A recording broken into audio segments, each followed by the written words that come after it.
Kaip bus nuotaka, kai atiduodi viską ir pakiša koją tos čia buvo tos varžybos, kur Sibonai sunešioja mūsų ir namuose.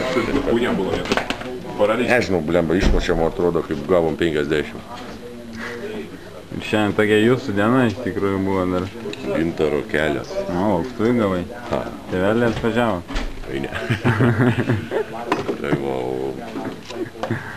Na, tai kažkur. Mama atvažiavo. Tėtis atvežė, mama atvažiavo, bet tėtis Ai. Nežinau, ką pasakyti. Keletą žodžių apie jūsų Eurolygos Chimki sezoną. Būtų geras, jeigu ne Paulius. Būtų labai geras, jeigu neruojas. Trūko Paulius labai, ne? Lemiamas momentas. Buvo išvykęs. Žinai, Gipkaus idėjas vaikšto kiekvieną dieną, nežinau, ką iš jau iš savęs. Ne, iš tikrųjų, tai porą varžybų taip sužaidėm, kai su komanda buvo įdomus, kaip Paulius. Šiaip sezonas nebuvo kažkiek, mes išlošėm ir prieš Realą ir Panathinaikų atidavėm,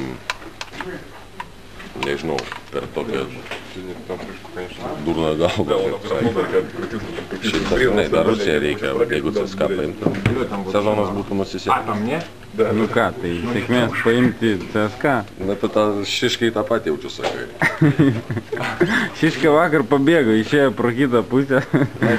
Tai užtat šiandien atbėgai čia į Rūbinę.